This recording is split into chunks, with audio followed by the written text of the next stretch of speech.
আজকের আলোচনাটি হল লাল কলা বনাম হলুদ কলা কোনটি বেশি স্বাস্থ্যকর।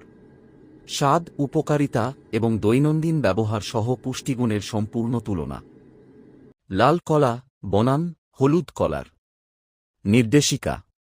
কলা এমন একটি খাবার যা প্রায় প্রতিটি রান্নাঘরেই থাকে, কিন্তু এতে বেশিরভাগ মানুষের ধারণার চেয়েও বেশি পুষ্টিগুণ রয়েছে। কিন্তু সব কলা একরকম নয়।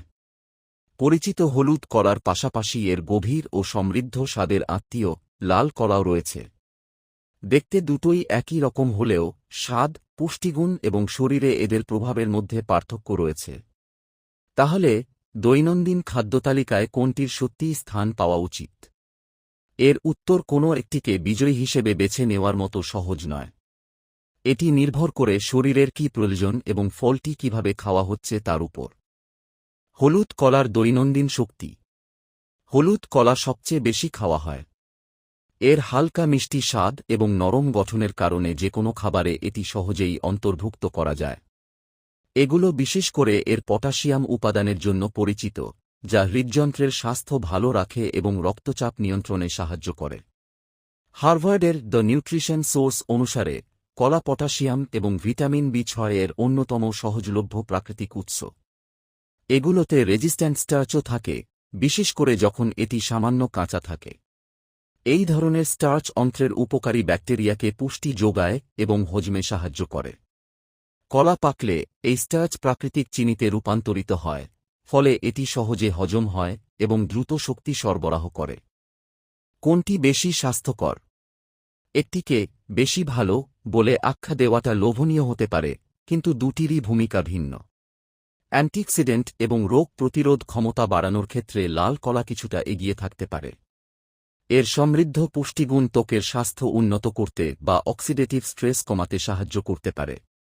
অন্যদিকে হলুদ কলা দ্রুত শক্তি, হজম এবং হৃদযন্ত্রের স্বাস্থ্যের জন্য চমৎকার। ক্রীড়াবিদ এবং ফিটনেস উৎসাহীরা প্রায়শই ব্যায়ামের আগে বা পরে এটি পছন্দ করেন, কারণ এটি সহজে হজম হয় এবং দ্রুত শক্তি পুনরুদ্ধার করে। সুতরাং কোনটি বেশি ভালো তা নির্ভর করে মুহূর্তের উপর। পুষ্টি ও পুনরুদ্ধারের জন্য লাল কলা, আর শক্তি ও দৈনন্দিন ব্যবহারের জন্য হলুদ কলা। সর্বাধিক উপকার পেতে কিভাবে খাবেন? সময় এবং কোন খাবারের সাথে খাচ্ছেন তা মানুষ যতটা ভাবে তার চেয়েও বেশি গুরুত্বপূর্ণ।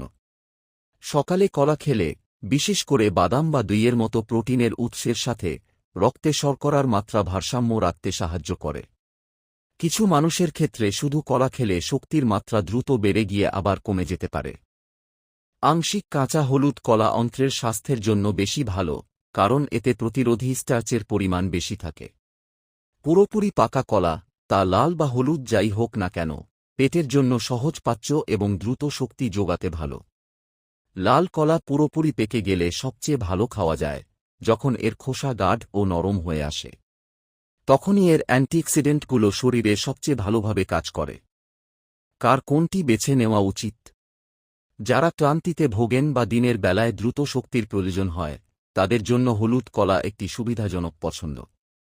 এগুলো হালকা, পেট ভরা রাখে এবং বহন করা সহজ। যারা রোগ প্রতিরোধ ক্ষমতা, ত্বকের স্বাস্থ্য বা খাদ্যতালিকায় বৈচিত্র্য আনার দিকে মনোযোগ দেন, তাদের জন্য লাল কলা অতিরিক্ত সুবিধা দিতে পারে। ডায়াবেটিস রোগীদের কলার পরিমাণ ও পাকা অবস্থার বিষয়ে সচেতন থাকা উচিত, কারণ উভয় প্রকার কলাতেই প্রাকৃতিক শর্করা থাকে। আঁশযুক্ত বা প্রোটিনযুক্ত কলার সাথে কলা খেলে রক্তে শর্করার মাত্রা নিয়ন্ত্রণে সাহায্য হতে পারে।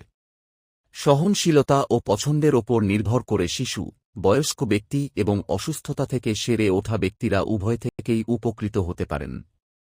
দাবিত্যাগ। এই নিবন্ধটি শুধুমাত্র তথ্যমূলক উদ্দেশ্যে লেখা এবং এটি পেশাদার চিকিৎসকের পরামর্শের বিকল্প নয়। ব্যক্তির স্বাস্থ্যগত অবস্থার উপর ভিত্তি করে খাদ্য অভ্যাস ভিন্ন হতে পারে। আপনার খাদ্য অভ্যাস ধরনের কোনো পরিবর্তন আনার আগে একজন যোগ্য স্বাস্থ্যসেবা প্রদানকারী বা পুষ্টিবিদের সাথে পরামর্শ করা বাঞ্ছনীয়।